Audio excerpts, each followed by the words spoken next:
Hi, this is Tony Ruggiero. Thanks for listening to The Tour Coach. These are the players, coaches, experts, stories, and insights from my work on the PGA Tour at my retreats or my downtown teaching center in Mobile, Alabama. My goal is to shed light and share insights from the people who I've gotten to know and meet working on the PGA Tour and teach it through my career. And I hope this helps all of us play, coach, and teach better golf. If you like what you hear, please give us a good review and take a look at our new Dew Sweepers YouTube channel or the Dew Sweeper on Instagram, where I've taken some time to share videos of help from my teachings, travels, and journeys.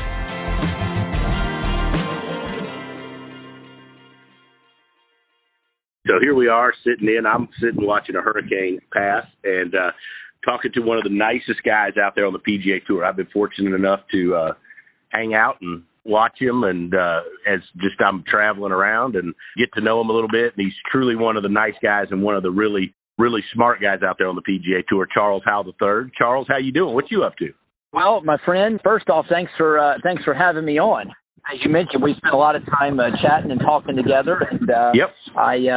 Obviously we've built a friendship, but we definitely have the love of the game of golf in common.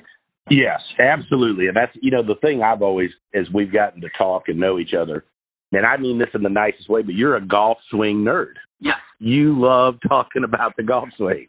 And I'm always fascinated. I'm very old school and very simple in my teachings, but I'm always fascinated to talk to people, especially great players. I think that for me, the coolest thing about doing what I do is I learn more from hanging out with you guys or the players I've had the fortune to teach, for sure, than they've learned from me, because you guys are so good at what you do. And that's why I wanted to have you on. I mean, this is obviously we get about 10,000 or so people listen to this.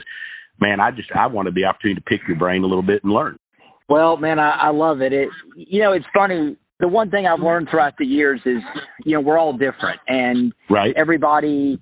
We all love the game of golf, and obviously the goal for all of us is to shoot a lower score, right? So then we all go about it our own way. I grew up with one of your students and close friends, Lucas Glover. I've known Lucas since we were 7 years old. And, right. Lucas was one of the guys that when he was on the driving range, he'd tee that driver up and just smash it with a ton of natural ability, a ton of athletic ability. And I'm teeing a ball up on the driving range, wanting to know, okay, how does this machine work? Where do I put this club? What do I do all this? And now you look, 34, 35 years later, we're both on the PGA Tour, and everybody does it different ways. And, a big early influence on me, I remember my dad, when I was, getting serious about junior golf, and I was 9 years old, and he said, okay, well, you love this game and you want to work at it. Well, we got to find somebody to help you. And at the time, the name and instruction in golf was David Ledbetter. And right. I remember my mom and dad and I, we loaded up the old Suburban and we drove from Augusta, Georgia down to Orlando, and we spent some time with some of David's assistants. And so I learned very early on, with an old VHS tape camera, and my world existed paint by numbers. We would split screen my swing with, at the time David was working with Nick Faldo and Nick Price, right. And we'd split these. Okay, here's the differences, Charles. And okay, good. Here's a shag bag of balls, and go change it. So, that's kind of how I learned. And it's funny, like it seems like our early imprints last a career. Without a doubt. And I think when you were talking about the videotapes, my first real golf instructor, Mark Woody. I know you know Woody. Oh, yeah. And I remember going and sitting with him in his apartment or condo in Tampa. He was at Innisbrook, and I was playing in college, small college, and he had all these swings, and he was and he was pulling up in the dry erase markers on the screen, and that was where I tell people all the time, and I always tell Woody that's what made me want to become a golf instructor. I don't know what, like something hit me. I was like, man, just watching his passion and wanting to help people made me want to do what I do. But the influences of those early people to me that I was fortunate to be around, they're still the biggest influences on what I do. You meet tons of people and you get lots of new information, but those early imprints I think they're so important. And to me, I spend so much time, and I think what I love to do the most is teaching and developing juniors. And I think that's why I put so much emphasis on it because I realized that, I mean, if I can make a positive impact on them, not just with golf, but how they are as a person, it's got a chance to last with them for their life. Well, I mean, what you just touched on there, it's so important. And I think you see it now in the results of these young players on the PGA Tour. You know, obviously great results really early. So you could say Right. Victor Hovland, Colin Morikawa, you can throw Matt Wolff in there, Justin Thomas. I mean, these guys have done great things really early and really quick. And you know, not diminishing any of their talent and ability, but you have to recognize they had better instruction at an early age. Correct. And, you know, I remember Bob Toski one time told me that you're only as good as your information. And it's, you know, you look at these guys and they come out and their golf swings are built, they're developed, you know, they've been in the gym with the correct, let's say, strength and performance coach. And that coach is now working with the instructor, which I know that you're a believer in that. And I'm Colby and yourself huge in that. work together. Yep. And what a massive advantage. Like I remember even going back to my college days at Oklahoma State, you know, Mike Holder was right in you guys are going to get out of bed at 6 a.m. and you're going to go work out, and it's going to teach you discipline. However, once we got in the gym, we had no idea what we were doing. So Right. It's like, hey, you guys kind of just filter in over there with the football team. And Yeah. and so, you know, if now you look at where even like golf training performance has evolved and changed to, I mean, I look back at some of the things I did, and at the time we thought they were right, and you look back and you think, oh my goodness, what was I thinking? And Right. But I think so now look at how you're working with your juniors and what you're doing. Man, these kids, I mean, they'll be set for the rest of their career because of what you and Colby are doing with them, and they won't have to sort of experiment on themselves and go through a bunch of different avenues to find the right way. Yeah, you know, and I say this all the time too. I mean, you know, Colby is the biggest influence on my teaching in the last half of my career because of it helped me help people that I before wasn't able to help, if that makes sense. You know, you'd have kids or people that, man, you knew kind of what you wanted them to do, and I mean, but man, they had a hard time getting it when they and sticking with it, and you know, his ability to help people's body be able to do it, plus introducing ways to train players away from the golf ball, away from without a club where you're using bands and different things for them to help learn the motion has been a huge help for me. And you're right. In fact, I try to encourage that with every tour player I work with. I think it just works better when everybody's on the same team from my point of view. Well, it has to be. And the level of competition is so good. Mm-hmm. And it's, I mean, and you see it, right? You see it every week. I mean, guys are so good, and they're not just good at, let's say, one area of the game. They're good at everything. Yeah. And with that being said, you can't really waste a bunch of time. Like everything, at least in my thought, everything's got to be towards what's the end goal, and that's playing better golf. And so if you have a guy like a Colby, time you spend in the gym, you still know that's filtering into the end goal to play better golf, right? Right. And so it that one kind of, when that one message is intertwined through the whole recipe, then you can have success. And my goodness, I mean, you see these young guys come out and not only do they win tournaments, they win majors, and it's early on, and it's impressive.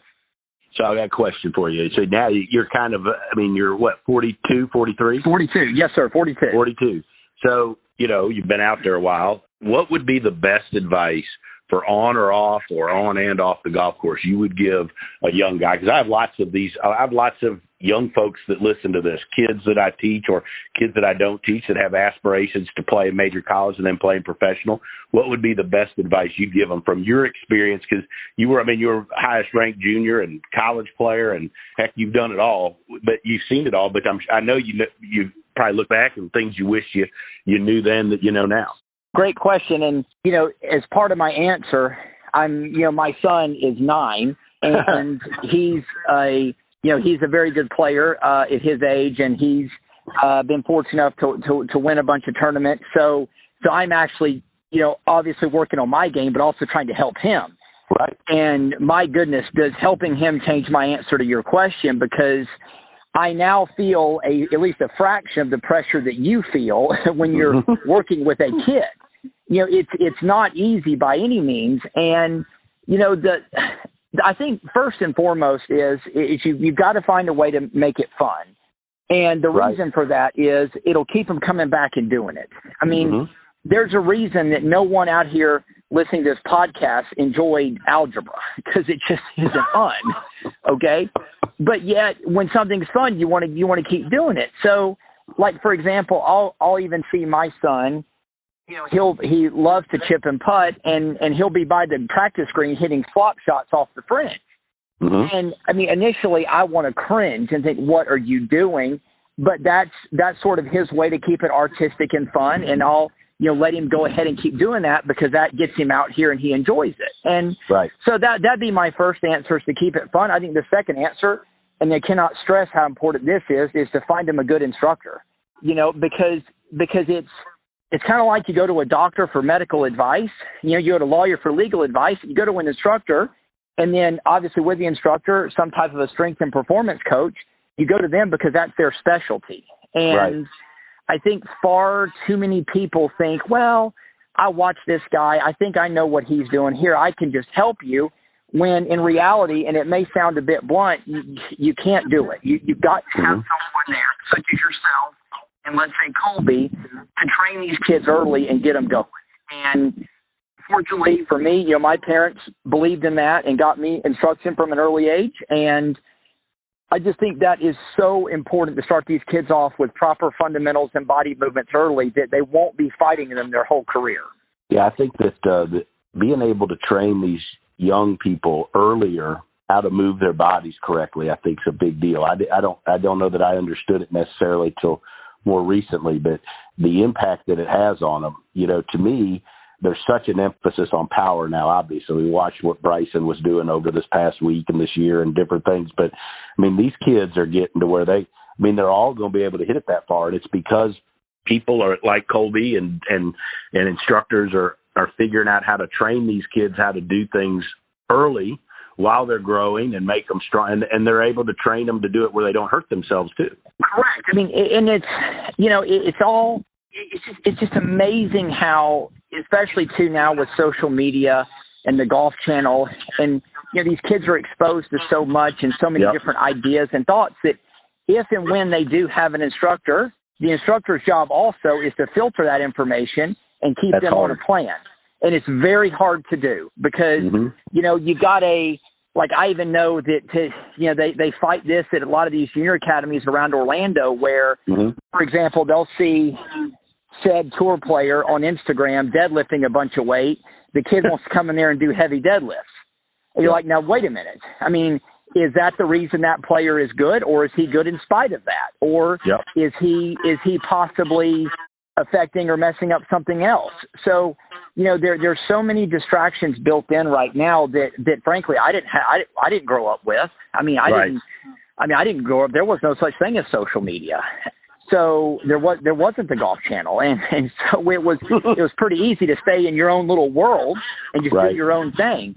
Now, my goodness, I mean, as much as your job as an instructor, it's also a filter. Yeah, for sure. And I think it's, we're certainly lucky as instructors. I mean, social media in a way draws attention to some of the good things you do.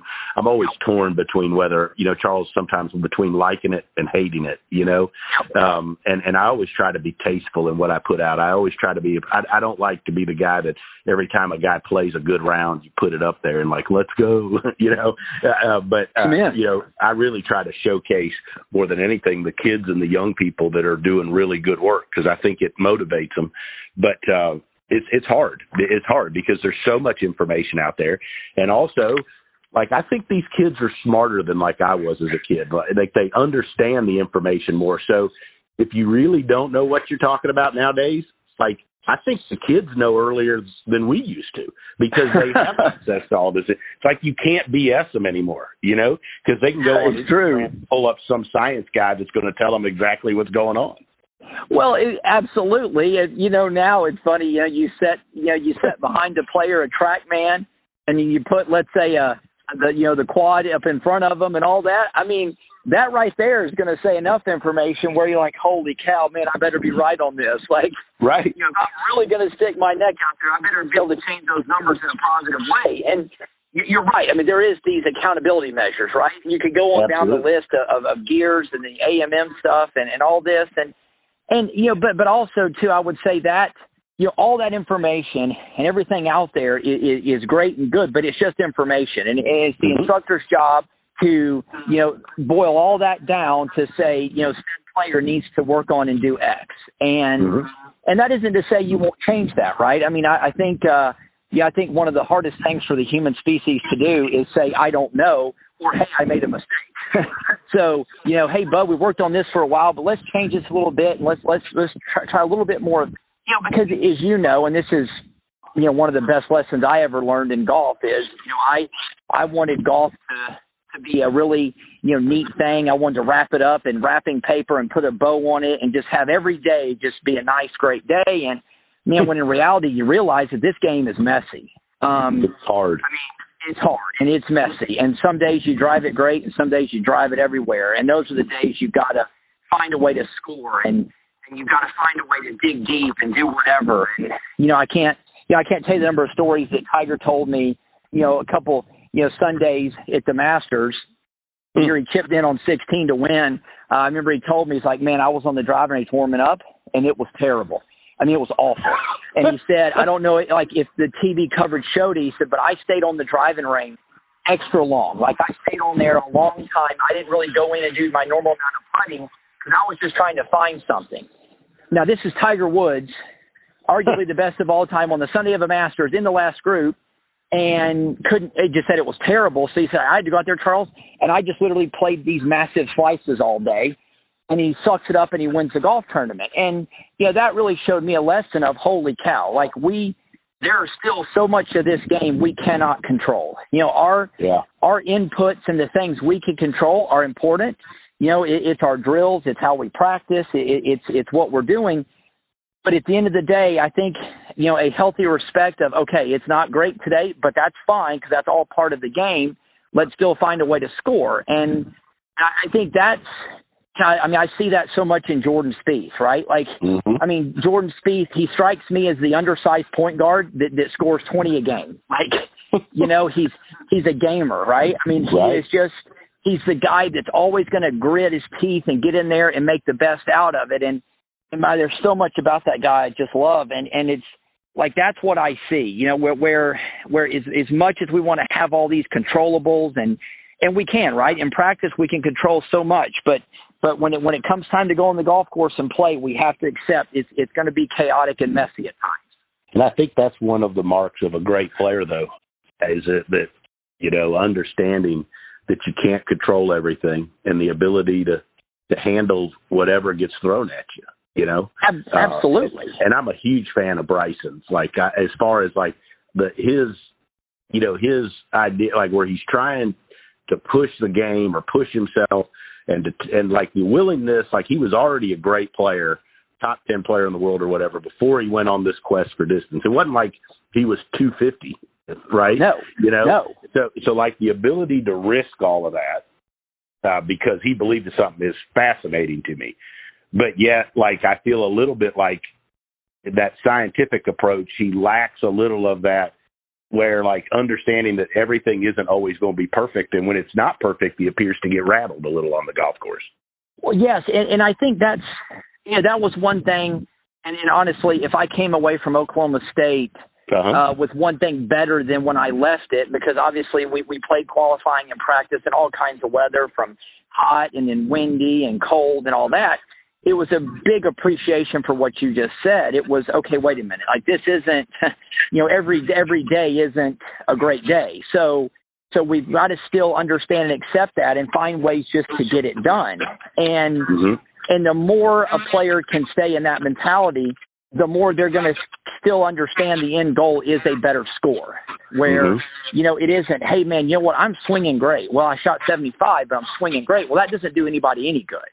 So how do we transfer and transition all this information and the practice and all the measuring into a lower score? Because that's ultimately how we're judged.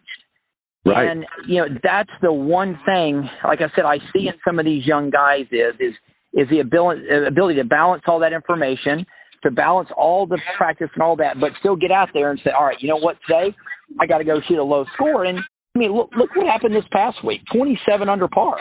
Crazy. I mean, listen, I know you've played it, and I've played Caves Valley. The place ain't that easy. No, I mean, like, you know, you look at some of these golf, and like even, you know, Liberty National the week before, yes. right? Yes. I mean, like, I walked that golf course, and I mean, I was like, you know, I mean, this golf course doesn't have that much room.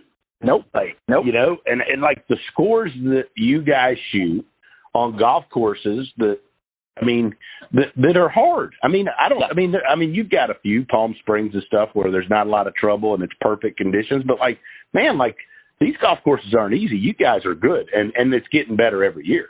Well, that's it exactly. I mean, listen, I'm old enough to, you know, I've been fortunate to play 21 years on the PGA Tour, and I've gone back and looked at what used to make cuts at events and what makes the cut now. And buddy, there's a lot of golf courses where the cut now is 5-6 shots lower than it was 15, 20 years ago. Crazy. And they've only made the golf courses longer.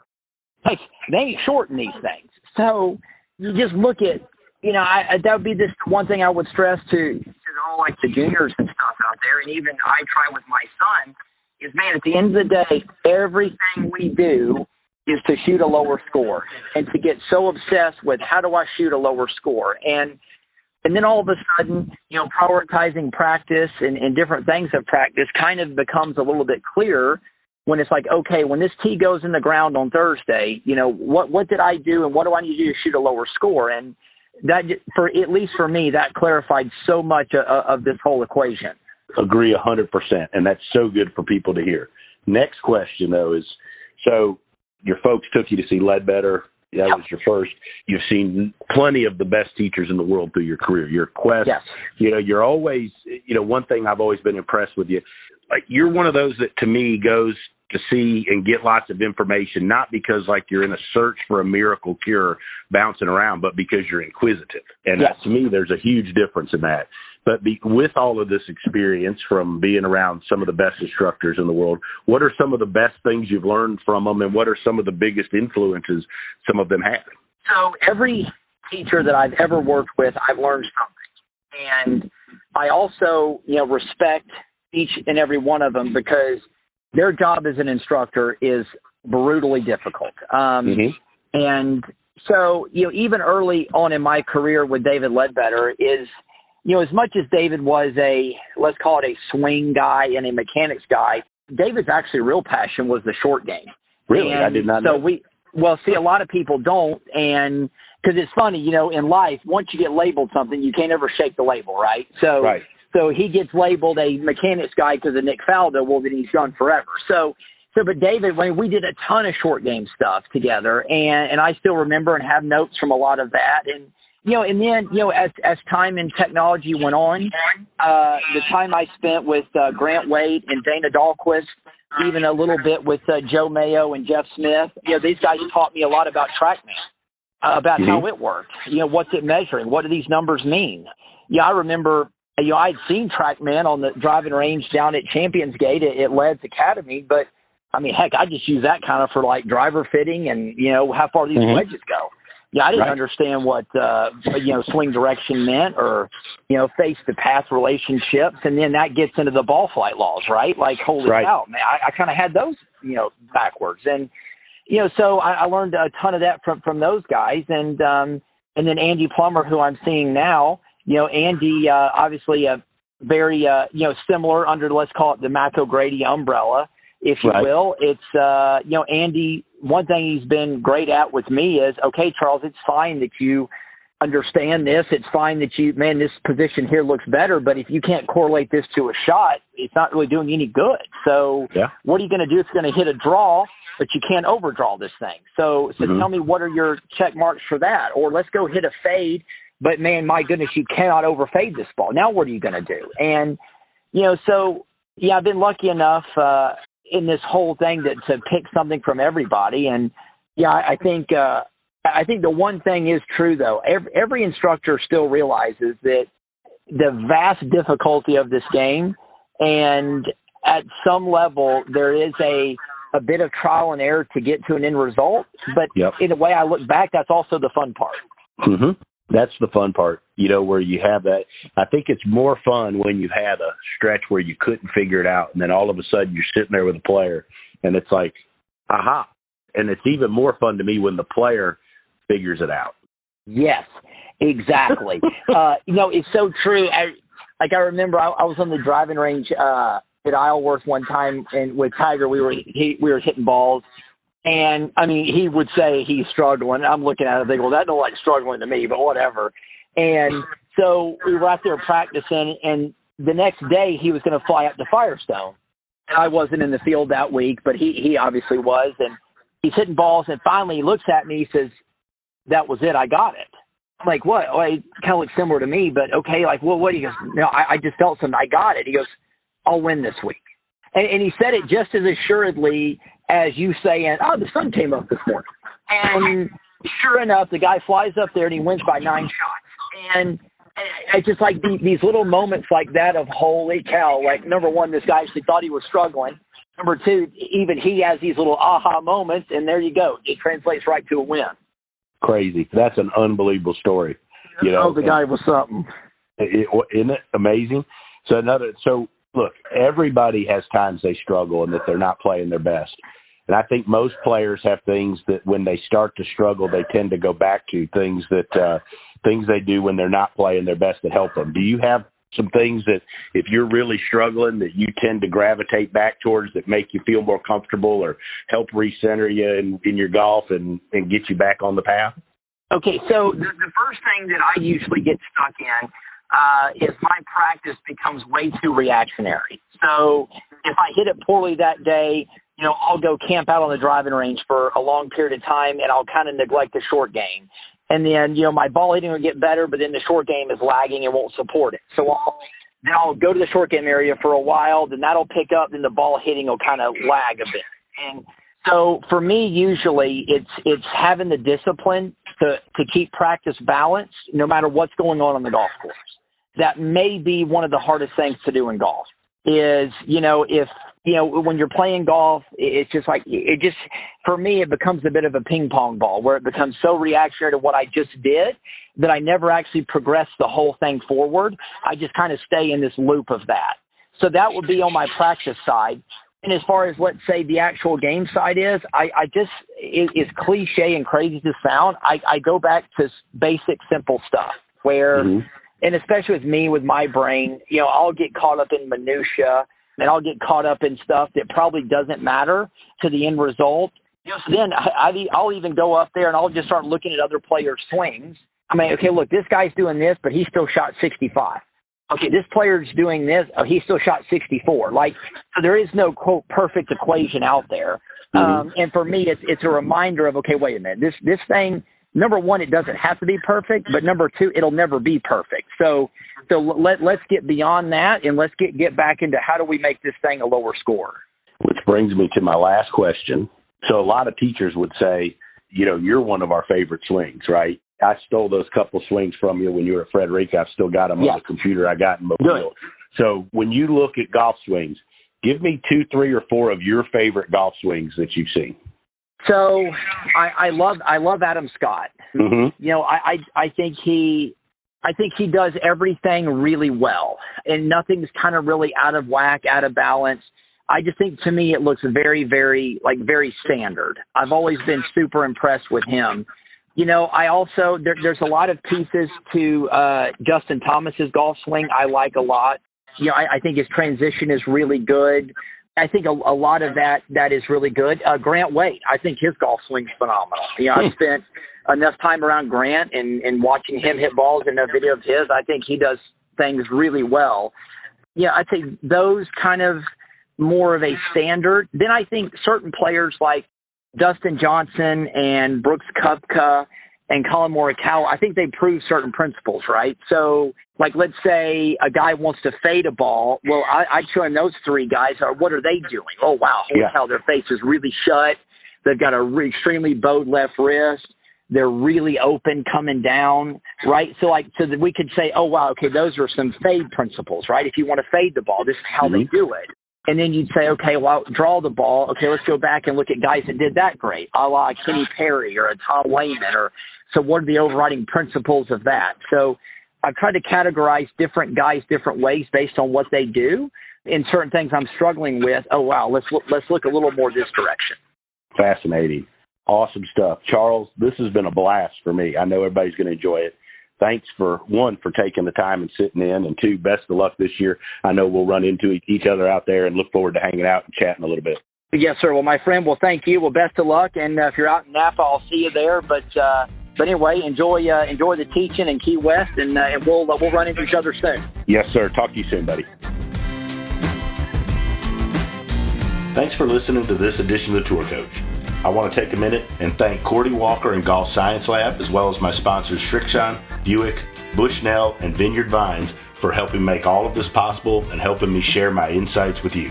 If you like what you've heard, why don't you check out more on the Dew Sweepers channel on YouTube, as well as the Dew Sweeper on Instagram, or go to dewsweepersgolf.com to find out more about my teaching, my travels, and where you can find out more about me.